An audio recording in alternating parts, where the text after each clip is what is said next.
trésor de Robert Louis Stevenson. Première partie, le vieux flibustier. Chapitre 1, le vieux loup de mer de l'amiral Benbow. C'est sur les instances de monsieur le chevalier Trelawney, du docteur Livesey et de tous ces messieurs en général que je me suis décidé à mettre par écrit tout ce que je sais concernant l'île au trésor, depuis A jusqu'à Z, sans rien excepter que la position de l'île, et cela uniquement parce qu'il s'y trouve toujours une partie du trésor. Je prends donc la plume en 7 ans de grâce 1700 et quelques, et commence mon récit à l'époque où mon père tenait l'auberge de l'amiral Benbow, en ce jour où le vieux marin, au visage basané et balafré d'un coup de sabre, vint prendre gîte sous notre toit. Je me le rappelle comme si c'était d'hier. Il arriva d'un pas lourd à la porte de l'auberge, suivi de sa cantine charriée sur une brouette. C'était un grand gaillard solide, aux cheveux très bruns tordus en une queue poisseuse qui retombait sur le collet d'un habit bleu malpropre. Il avait les mains couturées de cicatrices, les ongles noirs et déchiquetés, et la balafre du coup de sabre, d'un blanc sale et livide, s'étalait en travers de sa joue. Tout en sifflotant, il parcourut la crique du regard, puis de sa voix stridente et chevrotante qu'avait rythmé et cassé les manœuvres du cabestan, il entonna cette antique rengaine de matelot qu'il devait nous chanter si souvent par la suite. Nous étions 15 sur le coffre du mort, yo-ho-ho et une bouteille de rhum. Après quoi, de son bâton, une sorte d'anspecte, il heurta contre la porte et,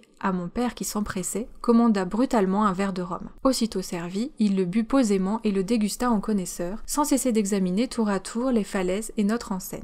Voilà une crique commode, dit-il à la fin, et un cabaret agréablement situé. Beaucoup de clientèle, camarade ? Mon père lui répondit négativement. Très peu de clientèle, si peu que c'en était désolant. Eh bien alors, reprit-il, je n'ai plus qu'à jeter l'ancre. Et l'ami, cria-t-il à l'homme qui poussait la brouette, accostez ici et aidez à monter mon coffre. Je resterai ici quelque temps, continua-t-il. Je ne suis pas difficile, du rhum et des œufs au lard, il ne m'en faut pas plus. Et cette pointe là-haut pour regarder passer les bateaux. Comment pourriez-vous m'appeler ? Vous pourriez m'appeler capitaine. Ah, je vois ce qui vous inquiète. Tenez. Et il jeta sur le comptoir 3 ou 4 pièces d'or. Vous me direz quand j'aurai tout dépensé, fit-il, l'air hautain comme un capitaine de vaisseau. Et à la vérité, en dépit de ses piètres effets et de son rude langage, il n'avait pas du tout l'air d'un homme qui a navigué à l'avant. On l'eût pris plutôt pour un second ou pour un capitaine qui ne souffre pas la désobéissance. L'homme à la brouette nous raconta que la malle-poste l'avait déposé la veille au Royal George et qu'il s'était informé des auberges qu'on trouvait le long de la côte. On lui avait dit du bien de la nôtre, je suppose, et pour son isolement, il l'avait choisi comme gîte. Et ce fut là tout ce que nous apprîmes de notre hôte. Il était ordinairement très taciturne. Tout le jour, il rôdait alentour de la baie ou sur les falaises, muni d'une lunette d'approche en cuivre. Toute la soirée, il restait dans un coin de la salle, auprès du feu, à boire des grogs au rhum très fort. La plupart du temps, il ne répondait pas quand on s'adressait à lui, mais vous regardait brusquement d'un air féroce, en soufflant par le nez telle une corne d'alarme. Ainsi, tout comme ceux qui fréquentaient notre maison, nous apprîmes vite à le laisser tranquille.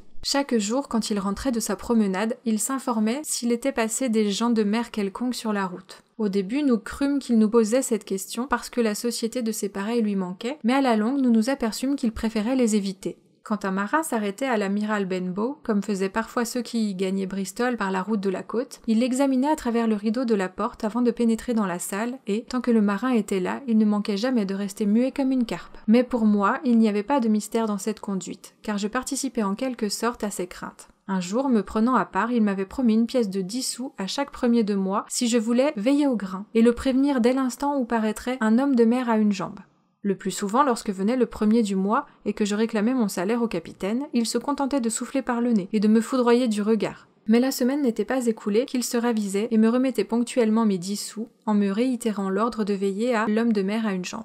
Si ce personnage hantait mes songes, il est inutile de le dire. Par les nuits de tempête où le vent secouait la maison par les 4 coins, tandis que le ressac mugissait dans la crique et contre les falaises, il m'apparaissait sous 1000 formes diverses et avec 1000 physionomies diaboliques. Tantôt la jambe lui manquait depuis le genou, tantôt dès la hanche, d'autres fois c'était un monstre qui n'avait jamais possédé qu'une seule jambe, située au milieu de son corps. Le pire de mes cauchemars était de le voir s'élancer par bonds et me poursuivre à travers champs. Et somme toute ces abominables imaginations me faisaient payer bien cher mes 10 sous mensuels.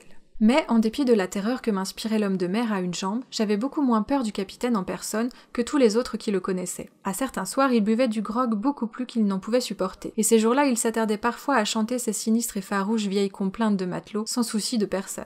Mais d'autres fois, il commandait une tournée générale et obligeait l'assistance intimidée à ouïr des récits ou à reprendre en chœur ses refrains. Souvent, j'ai entendu la maison retentir du yo-ho-ho et une bouteille de rhum, alors que tous ses voisins l'accompagnaient à qui mieux pour éviter ses observations. Car c'était, durant ses accès, l'homme le plus tyrannique du monde. Il claquait de la main sur la table pour exiger le silence. Il se mettait en fureur à cause d'une question, ou voire même si l'on n'en posait point, car il jugeait par là que l'on ne suivait pas son récit, et il n'admettait point que personne quittât l'auberge avant que lui-même, ivre mort, se fût traîné jusqu'à son lit. Ce qui effrayait surtout le monde, c'était ses histoires. Histoires épouvantables, où il n'était question que d'hommes pendus ou jetés à l'eau, de tempêtes de mer, et des îles de la Tortue, et d'affreux exploits au pays de l'Amérique espagnole. De son propre aveu, il devait avoir vécu parmi les pires sacripants auxquels Dieu permit jamais de naviguer. Et le langage qu'il employait dans ses récits scandalisait nos braves paysans, presque à l'égal des forfaits qu'il narrait.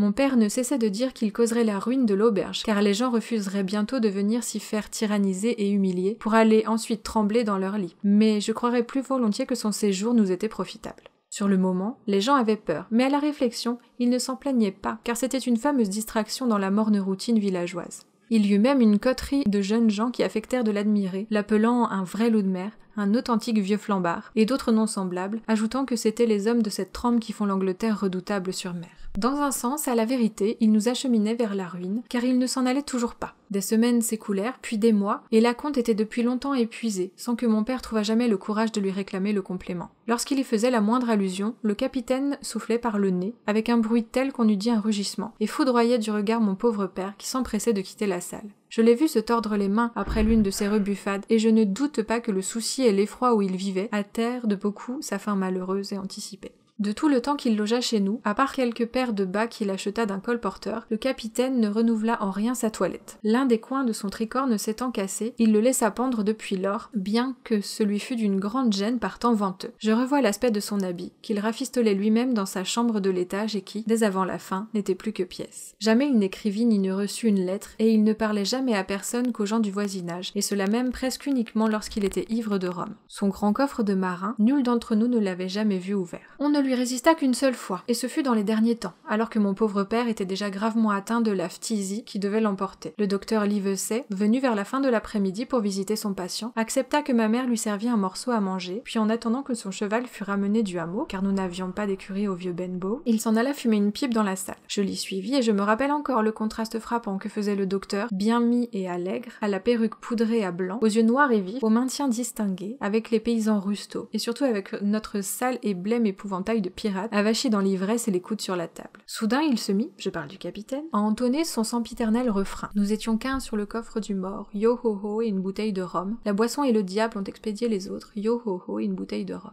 Au début, j'avais cru que le coffre du mort était sa grande cantine de là-haut dans la chambre de devant, et cette imagination s'était amalgamée dans mes cauchemars avec celle de l'homme de mer à une jambe. Mais à cette époque, nous avions depuis longtemps cessé de faire aucune attention au refrain. Il n'était nouveau, ce soir-là, que pour le seul docteur Livesey, et je m'aperçus qu'il produisait sur lui un effet rien moins qu'agréable, car le docteur leva un instant les yeux avec une véritable irritation avant de continuer à entretenir le vieux Taylor, le jardinier, d'un nouveau traitement pour ses rhumatismes. Cependant, le capitaine s'excitait peu à peu à sa propre musique, et il finit par claquer de la main sur sa table d'une manière que nous connaissions tous et qui exigeait le silence. Aussitôt chacun se tut, sauf le docteur Livesey qui poursuivit comme devant, d'une voix claire et courtoise, en tirant une forte bouffée de sa pipe tous les 2 ou 3 mots. Le capitaine le dévisagea un instant avec courroux, fit claquer de nouveau sa main, puis le toisa d'un air farouche, et enfin lança avec un vil et grossier juron « Silence là-bas dans l'entrepont !»« Est-ce à moi que ce discours s'adresse, monsieur ?» fit le docteur, et quand le butor lui eut déclaré avec un nouveau juron qu'il en était ainsi, « Je n'ai qu'une chose à vous dire, monsieur, » répliqua le docteur, « c'est que si vous continuez à boire du rhum de la sorte, le monde sera vite débarrassé d'un très ignoble gredin. »